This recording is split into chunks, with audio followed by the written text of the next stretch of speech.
Welcome back to the Cheating Tales Lab. First of all, a huge thank you for helping us reach 5,000 subscribers. Thank you all for your amazing support. To celebrate, we're launching our second channel, Infidelity Tales Lab, where you'll get one-day early access to all our stories plus exclusive, original cheating wife stories you won't find anywhere else.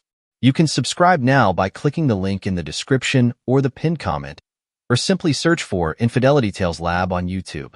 Don't miss out. Subscribe and listen to exclusive stories. You won't regret subscribing. Now let's begin the story. Jeffrey Anderson's Mercedes glided smoothly down the suburban streets of Rochester on a quiet Sunday afternoon. The structural engineer gripped the steering wheel with steady hands, proud of completing the Detroit project ahead of schedule. 20 years of dedication had earned him a reputation for excellence in his field. Every bridge, building, and foundation he designed stood as a testament to his unwavering commitment to perfection. At 45, Jeffrey embodied success earned through relentless determination. His tall, athletic frame spoke of pre-dawn workouts that kept him sharp and focused. Steel gray eyes that missed no detail had caught countless potential structural failures before they became catastrophes. The same attention to detail had helped him build what he thought was a perfect life for his family. The two-story colonial home came into view, its manicured lawn and pristine exterior reflecting the orderly life Jeffrey had constructed. His wife Annie's red BMW sat in the driveway alongside Michael's used Civic, a deliberate choice by Jeffrey to teach their eldest responsibility despite their comfortable means. The absence of the usual weekend sounds, Nathan's video game victories, or Emma's violin practice, struck him as unusual. He pulled his briefcase from the trunk, satisfaction coursing through him at the signed contracts inside. The Detroit shopping complex would add another successful project to his firm's portfolio. The prospect of surprising his family with his early return lifted his spirits after the long drive. The side door opened silently. Jeffrey believed in maintaining everything in his domain to the highest standard. No squeaking hinges or loose floorboards would ever compromise the integrity of his home.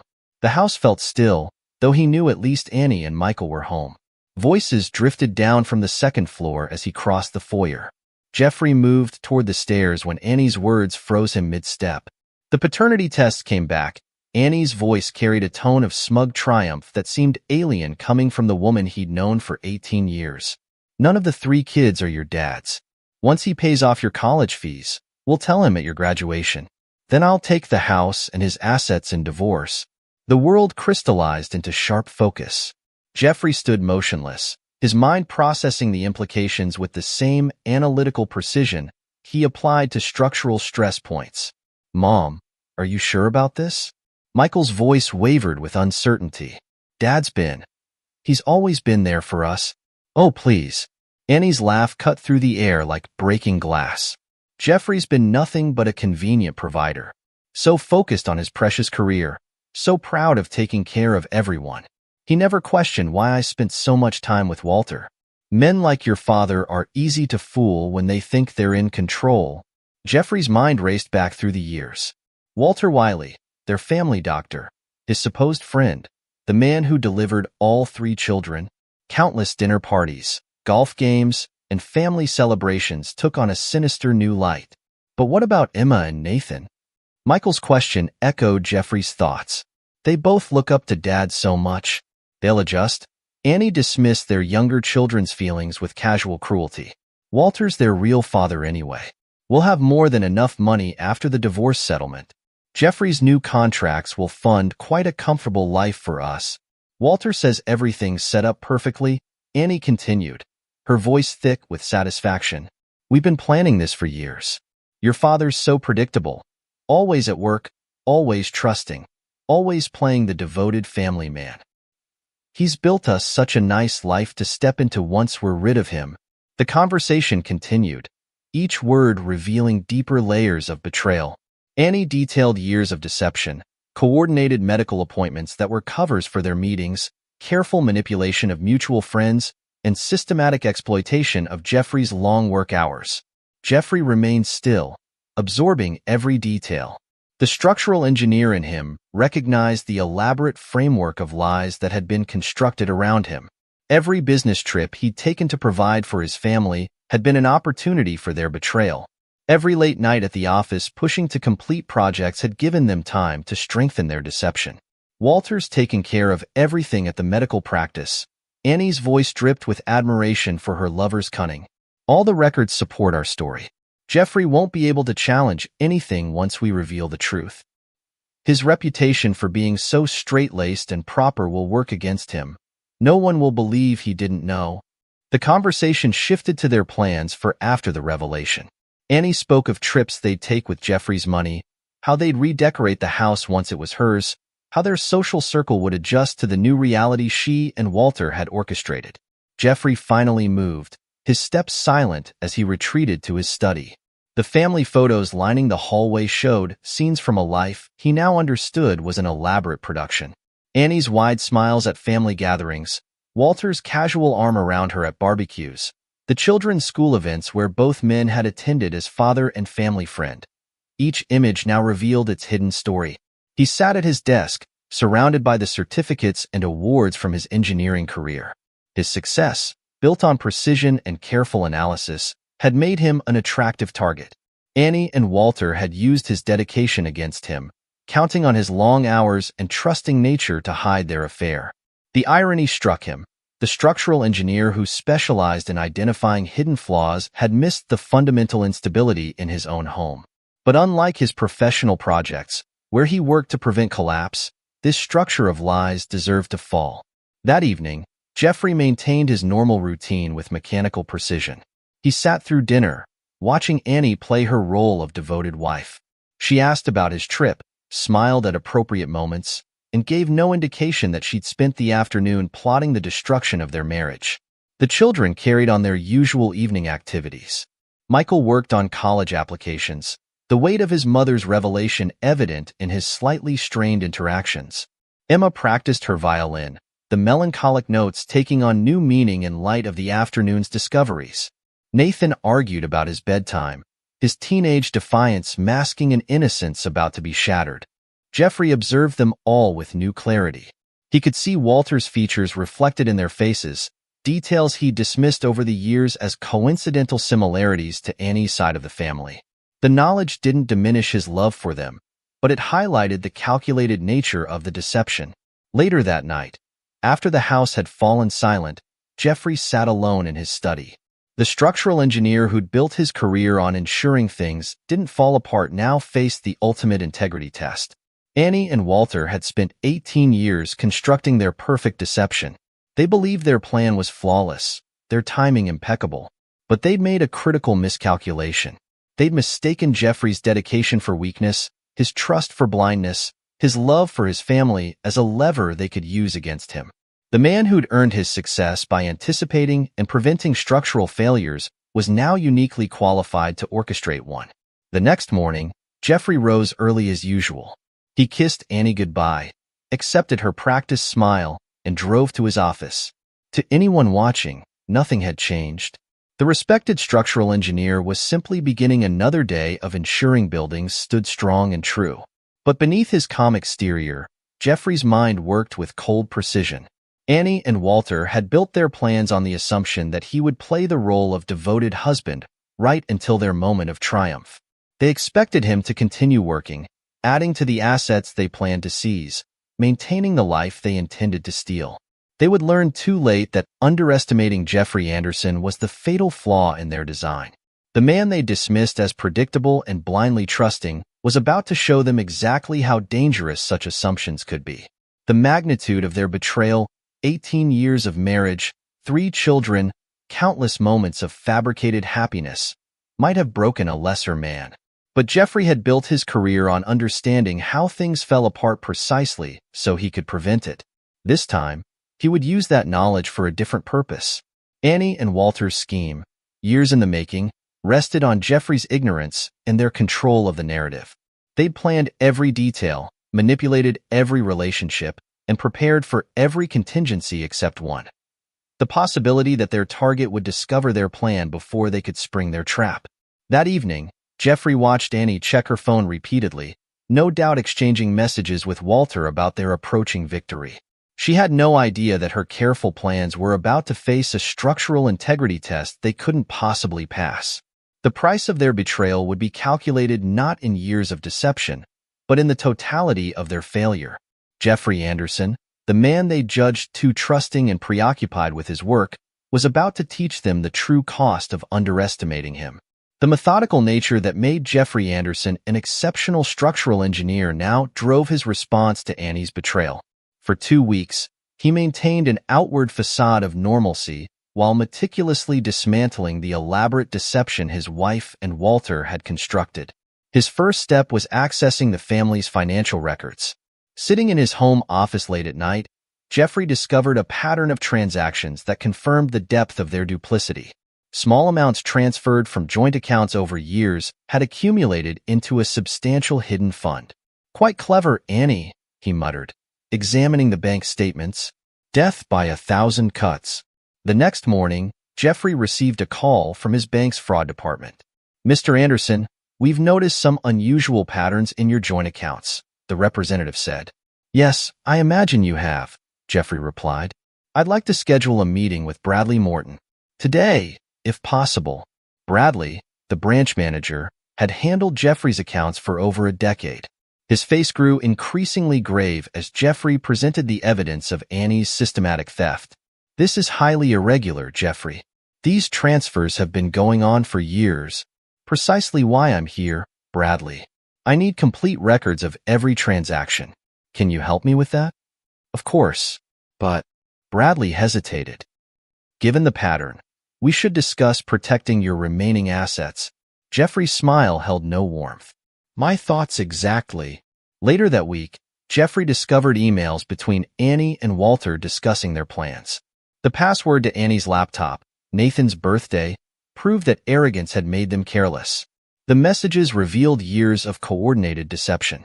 From awiley@medcenter.com to anniea75@email.com. Subject, next week. Everything's set for your appointment next Tuesday. Jeffrey's Detroit trip gives us plenty of time. The kids' medical records are secure. No one will ever question the paternity. Your husband's too busy with his precious buildings to notice what's right in front of him. Jeffrey downloaded everything, maintaining his digital forensics with the same precision he applied to structural analysis. Each piece of evidence was cataloged, dated, and backed up securely. A discreet inquiry to his professional network led him to Salvador Emery, a divorce attorney known for handling complex cases with ruthless efficiency. They met in Salvador's downtown office, away from prying eyes. "Tell me everything," Salvador said, his office overlooking the courthouse Jeffrey had helped design. Jeffrey laid out the evidence methodically: financial records, emails, medical documentation. Salvador's eyebrows rose progressively higher. "They've been thorough," the lawyer admitted, "but arrogant. That's good for us. Arrogant people make mistakes." "I want to protect the children first," Jeffrey stated. "They're not mine biologically, but..." Salvador held up a hand. "They're yours in every way that matters. We'll set up trust funds, ironclad ones. Annie won't be able to touch a cent. She and Walter have been spreading rumors," Jeffrey continued, "painting me as emotionally unavailable, hinting at abuse. Classic groundwork for a sympathy play." Salvador nodded. "But it won't work. Your reputation, your records, your consistent presence in your children's lives. It all works in our favor." Over the next few days, Jeffrey noticed changes in Annie's behavior. She took more private calls, scheduled urgent meetings with Walter, watched Jeffrey with poorly concealed suspicion. "Is everything all right?" she asked one evening, her tone probing. "You seem different." Jeffrey looked up from his laptop, where he'd been reviewing trust fund documents. "Just focused on work, dear. The usual." Annie's smile didn't reach her eyes. "You work too hard. Maybe you should take some time off." "After Michael's graduation," Jeffrey replied, watching her suppress a flinch at the mention of their planned moment of triumph. The next day, Walter called Jeffrey's office. "Jeff, it's been too long." Walter's voice oozed false friendship. "Annie mentioned you seemed stressed. Why don't you come in for a checkup?" "I appreciate the concern, Walter," Jeffrey replied coolly, "but I'm perfectly healthy." The call confirmed Jeffrey's suspicions. They were accelerating their timeline. That evening, he overheard Annie on the phone with Walter. "He knows something's wrong," she hissed. "We need to move faster." "Calm down." Walter's voice came through clearly on Jeffrey's recording device. "We've planned this for years. He can't prove anything. But what if? Annie, trust me. I've taken care of everything. The medical records, the paternity tests, our story. It's all perfect. Jeffrey's too straight-laced to fight dirty. Once we file the abuse claim, that's necessary? It's insurance. No judge will give him joint custody after domestic crime allegations. The children will side with you. They always do in these cases. Plus, it explains why you needed so many medical checkups over the years." Jeffrey smiled grimly as he added the recording to his evidence file. Their overconfidence was becoming their undoing. The next week, Annie and Walter made their move. Jeffrey received notice of a domestic crime complaint filed with the police. The accusations were cleverly crafted. No physical abuse, just emotional manipulation and controlling behavior that would be hard to disprove. But Jeffrey was prepared. He presented the police with meticulous records of his whereabouts during every alleged incident, along with evidence of Annie's affair and their conspiracy. Detective Sarah Chun reviewed the documentation with growing amazement. "This is comprehensive, Mr. Anderson. I'm an engineer, detective. Documentation is second nature. The abuse claims seem retaliatory," she noted, "especially given the timing and these recordings." When Annie discovered the abuse allegations had been dismissed, she made her next desperate move. Jeffrey received an urgent call from Bradley Morton. "She's trying to empty the joint accounts," the banker reported. "All of them? Let me guess. Transfer to an account we've been tracking?" "Exactly. But as discussed, the accounts are frozen," Jeffrey finished. "Thank you, Bradley." That evening, Annie's mask finally cracked. She stormed into Jeffrey's study, face flushed with rage. "What did you do?" she demanded. Jeffrey looked up calmly. "You'll have to be more specific." "The accounts. I can't access our money." "Our money," Jeffrey repeated thoughtfully. Interesting choice of words, given the separate account you've been filling for years. Annie's face went pale. "You." "Me," Jeffrey agreed. The husband too busy with his precious buildings to notice what's right in front of him. "Isn't that how Walter phrased it? You've been spying on me?" "No, Annie. I've been protecting myself." "There's a difference." She recovered quickly, her lips curving into a cruel smile. "It doesn't matter. Once everything comes out about the children." "You mean the paternity that Walter helped you hide? The medical records he falsified? The conspiracy you've both documented so helpfully in emails?" Annie took a step back. "You're bluffing. Engineer, remember? I deal in facts, not bluffs. The children will hate you when they learn the truth." "The truth?" Jeffrey's voice remained steady. "The truth is that I've loved them, supported them, and been there for them their entire lives. The truth is that you and Walter plan to use them as pawns in your scheme. The truth, Annie, is that you've underestimated me for the last time." She fled the study, already dialing Walter's number.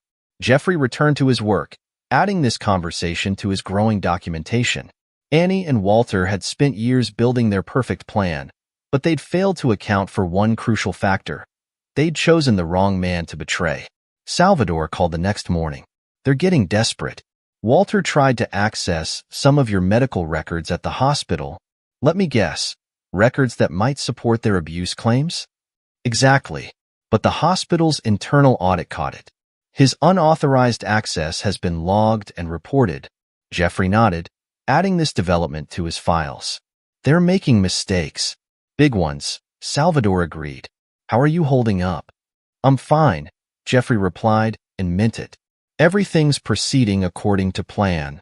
The following days saw Annie and Walter growing increasingly frantic. Their carefully constructed scheme was unraveling thread by thread. Every move they made was anticipated and countered.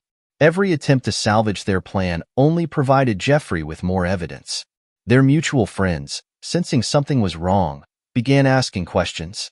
Annie's attempts to maintain her narrative of Jeffrey's emotional abuse fell apart under the weight of years of contradictory evidence. Walter's professional reputation took its first hits as rumors of his ethical breaches began circulating in medical circles.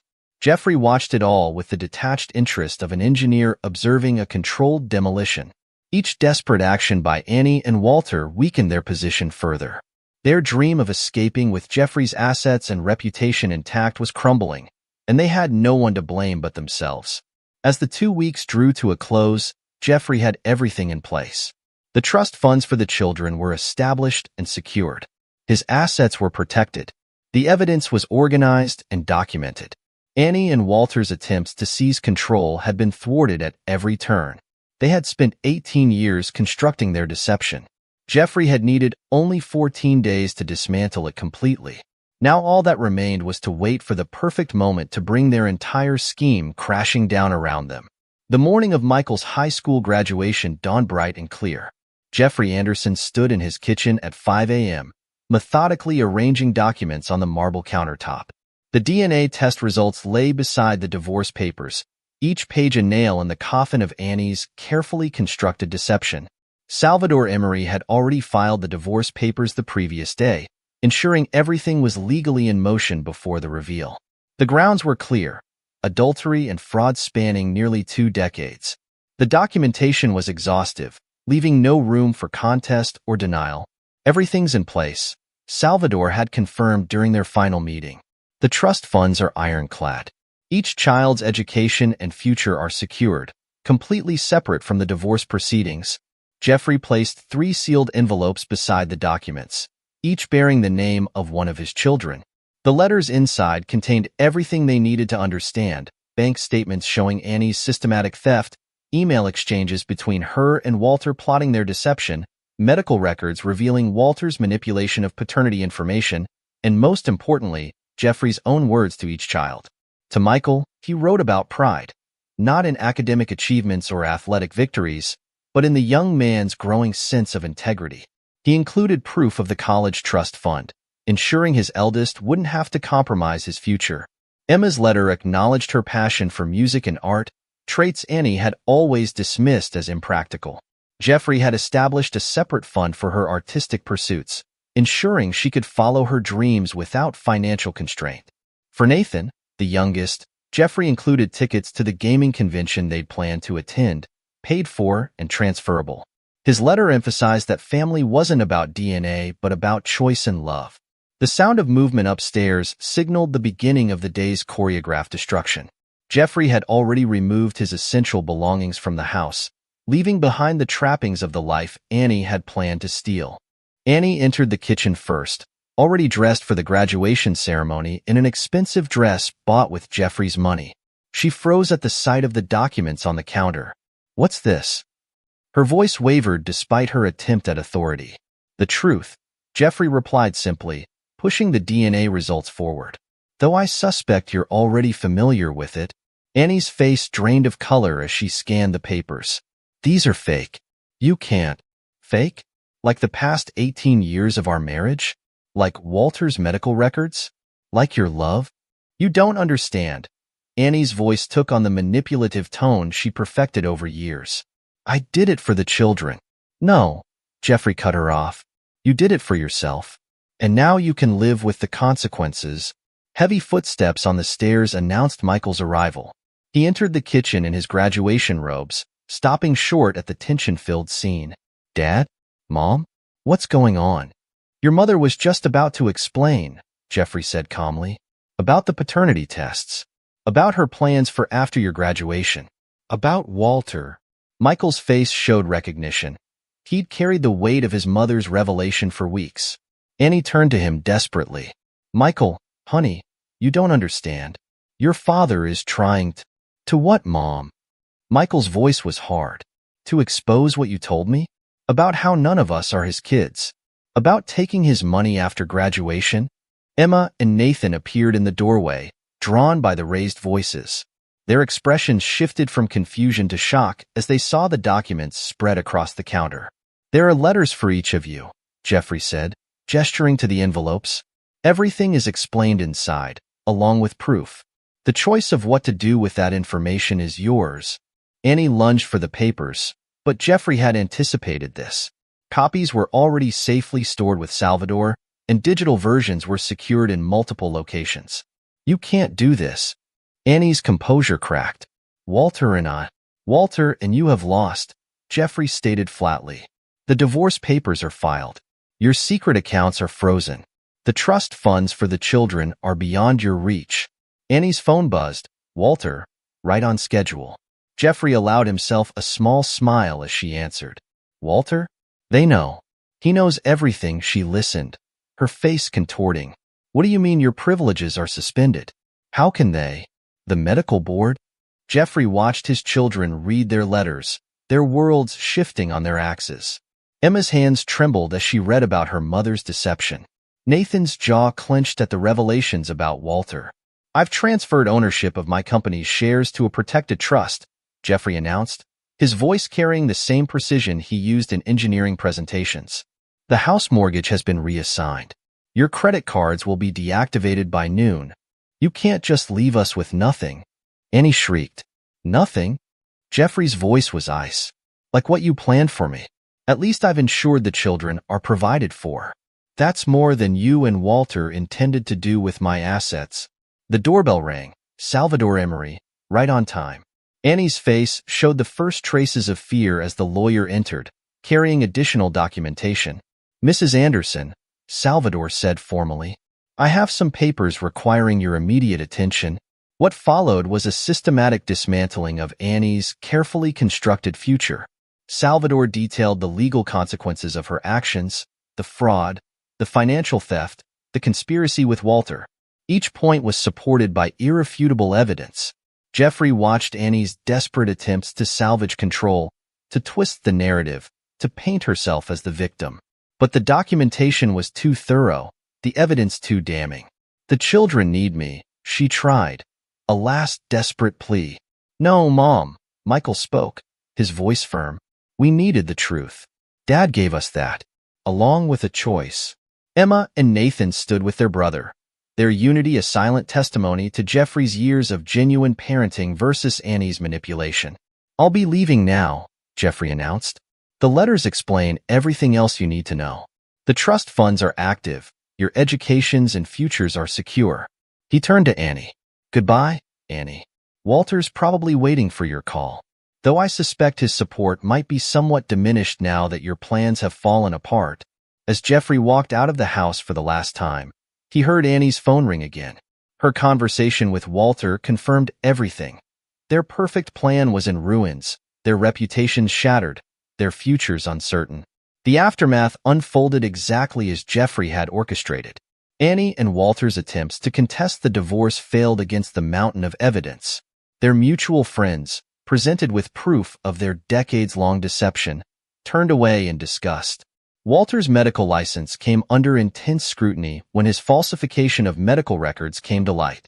His privileged position, used to help hide his affair and manipulate paternity records, became the instrument of his downfall. Jeffrey didn't stay to watch the collapse.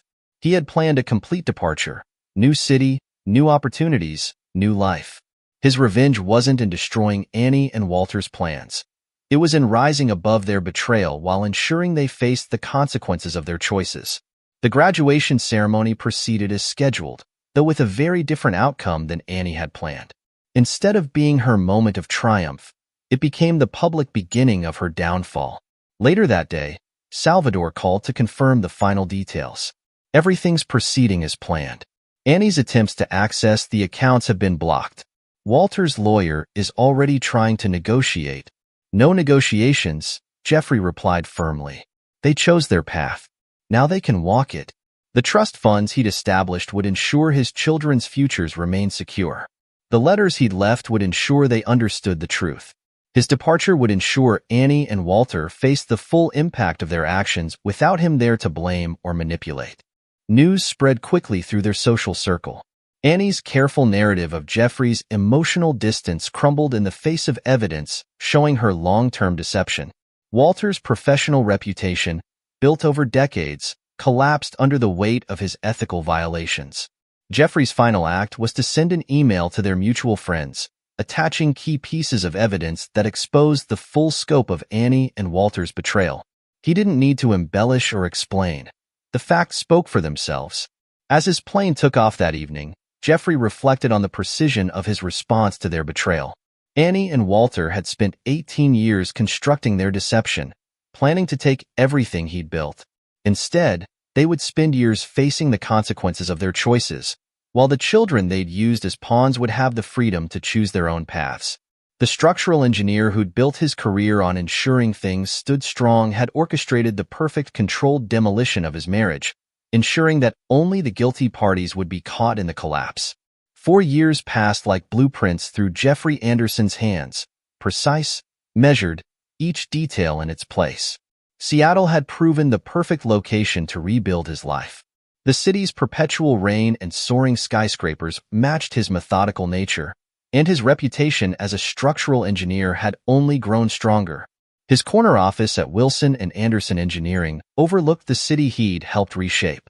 3 major projects bore his signature: a revolutionary earthquake-resistant hospital, a sustainable corporate headquarters, and a bridge that local newspapers called a work of art. The morning Michael found him, Jeffrey was reviewing plans for his newest project. His secretary's voice came through the intercom. "Mr. Anderson, there's a young man here to see you. He says his name is Michael." Jeffrey's hand stilled over the blueprints. He'd known this day might come. He'd left enough breadcrumbs in his carefully crafted exit for his children to follow if they chose to. "Send him in, Claire." Michael entered, taller than Jeffrey remembered, carrying himself with the confidence of a college senior. His features, so like Walter's, had matured, but his eyes held the same integrity Jeffrey had always seen in them.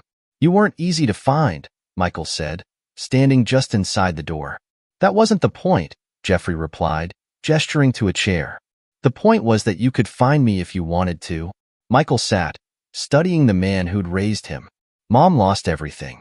The house, her friends, her reputation. All of it. And Walter? A bitter smile crossed Michael's face. Left her the moment the divorce settlement came through. "Turns out his love was as fake as hers." Jeffrey nodded, unsurprised. "And your siblings?"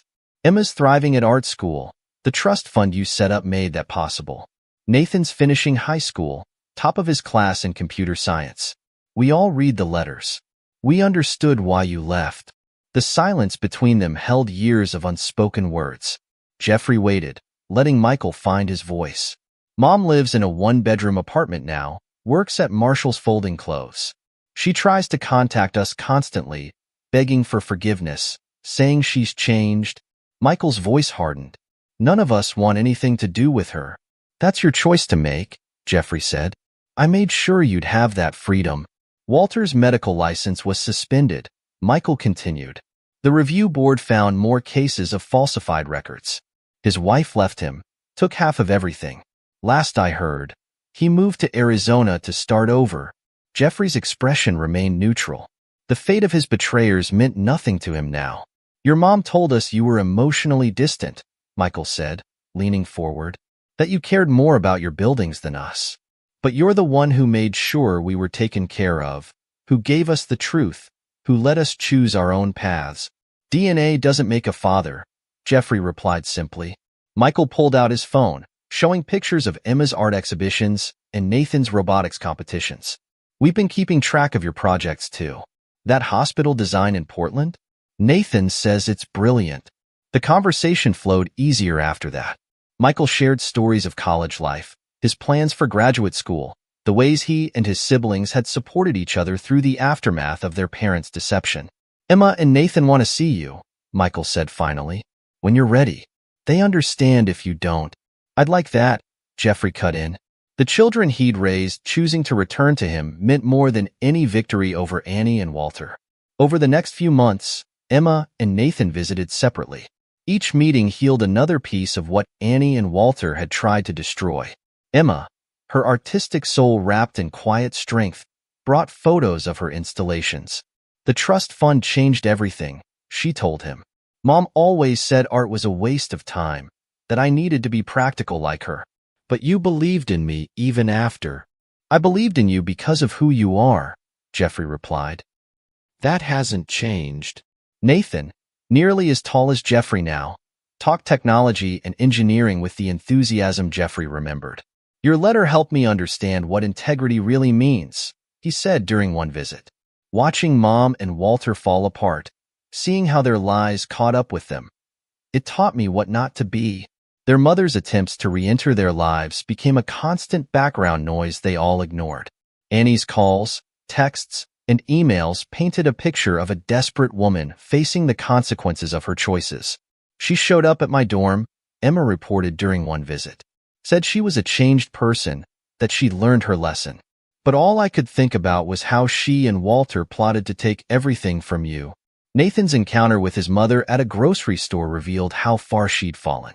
She was wearing a marshal's uniform, looked so different from the woman who used to host dinner parties and plan our lives. She tried to hug me, started crying when I walked away. Jeffrey's success grew with each passing year. His firm's reputation for innovation and integrity attracted major clients across the country. The irony wasn't lost on him. While Annie folded clothes and Walter rebuilt his practice in Arizona, Jeffrey's wealth and influence had multiplied. Your mother keeps trying to friend me on social media, Claire, his secretary, mentioned one day. Should I block her? She's not worth the effort, Jeffrey replied.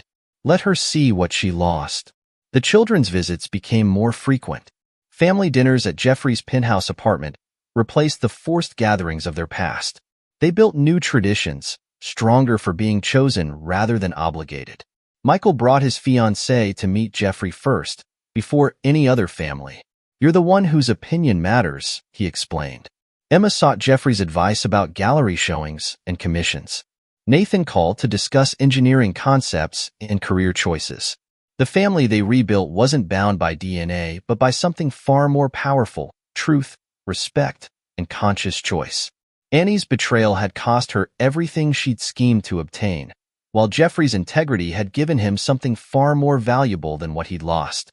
Do you ever regret how thoroughly you destroyed their plans? Michael asked during one evening, watching the Seattle sunset from Jeffrey's balcony. Jeffrey considered the question. Regret would imply they deserved mercy. Your mother and Walter spent 18 years plotting to take everything I built, using my love for you three as a weapon. They earned every consequence. The children understood. They'd seen firsthand how betrayal masquerading as love could destroy foundations thought unshakable. More importantly, they'd witnessed how integrity and strength could build something even stronger from the ruins. Annie's desperate attempts at contact continued through the years, each ignored with the same finality as Jeffrey's execution of his revenge. Her messages spoke of loneliness, of regret, of a changed heart, words as empty as her promises had been. Mom's getting desperate, Emma reported after another failed attempt at reconciliation. She actually suggested family counseling, said we could all heal together. Jeffrey's response was characteristically direct. Healing implies she has something worth saving. She made her choice 18 years ago. Now she can live with it. The contrast between their lives grew starker with each passing year. While Jeffrey's firm expanded to new cities and his children flourished in their chosen paths, Annie's world remained confined to her small apartment and retail job. Walter, rebuilding a modest practice in Arizona, had remarried but lost that family too when his past caught up with him. Your revenge wasn't anything you did to them, Nathan observed during one of their regular dinners. It was succeeding without them, being happy despite them, and letting them watch from the sidelines. Jeffrey smiled at his youngest's insight. The best revenge is building something they can never touch. As the years passed, Jeffrey's definition of success evolved. It wasn't measured in the buildings he designed or the wealth he accumulated, but in the family that chose to return to him. Michael's wedding, Emma's gallery openings, Nathan's graduation. Each milestone celebrated without Annie marked another victory of substance over deception. The family photographs in Jeffrey's office told the new story: 3 children who chose truth over convenience, integrity over betrayal, and a father who earned their love through actions rather than biology. Annie's betrayal had cost her everything she valued, while Jeffrey's principles had given him something far more precious: a family bound by choice rather than obligation. His revenge wasn't in the calculated destruction of Annie and Walter's plans, but in the peace and success he found without them, and in the love his children chose to give him even after learning the truth. The price of betrayal had been everything Annie held dear: while the reward for integrity was a family stronger than blood. Epilogue. 10 years after Jeffrey Anderson's masterful dismantling of Annie and Walter's scheme, the consequences of their betrayal continued to shape their lives in ways they never anticipated. Annie Morgan, she'd reverted to her maiden name after even Walter abandoned her, still worked the evening shift at Marshall's.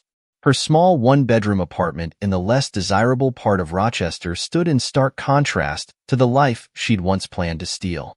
The designer clothes and luxury cars had been replaced by clearance rack outfits and bus passes. Her attempts to rebuild her social standing had failed spectacularly. Former friends who'd once attended her lavish dinner parties now crossed the street to avoid her. The county club membership had been revoked after the truth about her affair with Walter emerged. Her weekly routine consisted of folding clothes, stocking shelves, and watching through social media as her children celebrated life's milestones without her. "Did you see the photos from Michael's daughter's christening?" she asked her only remaining friend, a fellow retail worker, during their lunch break. "Jeffrey was there. He's a grandfather now, and I wasn't even told about the pregnancy." Walter Wiley's fall proved equally spectacular. After the medical board suspended his license in Rochester, his attempt to rebuild in Arizona crumbled when his past caught up with him. His second wife left after discovering his history of deception, taking half of his already diminished assets. Now in his early 60s, Walter ran a small medical consultation business in Phoenix, his practice limited to reviewing files rather than treating patients. His reputation, once sterling, carried an asterisk that no amount of time seemed to erase. The medical board's investigation had revealed other ethical breaches beyond falsifying the Anderson children's records, suggesting a pattern of professional misconduct that spanned his entire career. Dr. Wiley's recommendations will be taken under advisement became the standard response from hospitals and insurance companies, code for his opinion carrying little weight. Meanwhile, Jeffrey's empire had grown beyond even his careful planning. Wilson and Anderson Engineering now had offices in 6 major cities, with Jeffrey's innovative designs reshaping skylines across the country. His memoir, Building on Integrity, A Structural Engineer's Journey, became required reading in engineering programs, though it never mentioned Annie or Walter by name. The children's lives reflected the strength of choosing truth over convenience. Michael, now a successful corporate lawyer, had married Sarah, a pediatric surgeon. Their daughter, Claire, became the center of Jeffrey's world. He designed and built them a home that architectural magazines featured as a perfect blend of form and function. Emma's artistic career flourished. Her installations, exploring themes of truth, deception, and chosen family, showed in galleries worldwide. She'd found love with Rebecca, a gallery curator who understood the power of art to heal old wounds. Jeffrey walked her down the aisle at their wedding, while Annie learned about it through a local newspaper article. Nathan followed in Jeffrey's footsteps, but in his own way. His software company specialized in structural analysis programs, combining his father's engineering precision with his passion for technology. He married his college sweetheart, Maria, and their twin boys spent weekends in Jeffrey's workshop, learning about building things that last. The annual Anderson family gatherings at Jeffrey's Seattle penthouse became legendary in their social circle. Children, spouses, and now grandchildren celebrated holidays and milestones, their bonds stronger for being chosen rather than merely inherited. Annie's Christmas cards to her children, sent faithfully each year, remained unopened before being discarded. Her attempts to contact her grandchildren through social media were blocked. The trust funds Jeffrey established had ensured that neither she nor Walter could ever use money as leverage to regain access to the family. "Your mother was at the mall again," Sarah told Michael one evening. She tried to approach Claire. "Did she tell you what happened to her real grandmother?" Michael had asked, referring to Jeffrey's mother, who'd become the loving grandmother Annie could never be. Walter's third marriage dissolved after his new wife discovered his pattern of infidelity. His adult children from his first marriage, learning of his betrayal of the Andersons, cut contact. His medical consultation business barely covered his alimony payments, and his attempts to publish in medical journals were met with polite rejections. Karma, as Emma observed during one family dinner, doesn't need help when truth does its work. The mutual friends who'd initially believed Annie's lies about Jeffrey's emotional distance now sought his advice on business and personal matters. His reputation for integrity and strategic thinking had only grown stronger with time. Several had invested in his firm, their faith rewarded by his consistent success. Jeffrey's relationship with his children deepened with each passing year. He became the confidant they turned to for major life decisions, the grandfather who never missed a recital or game, the father who showed them that character trumped biology. The family photographs in his office told the story of triumph over betrayal. Michael's law school graduation, Emma's first solo show, Nathan's company launch.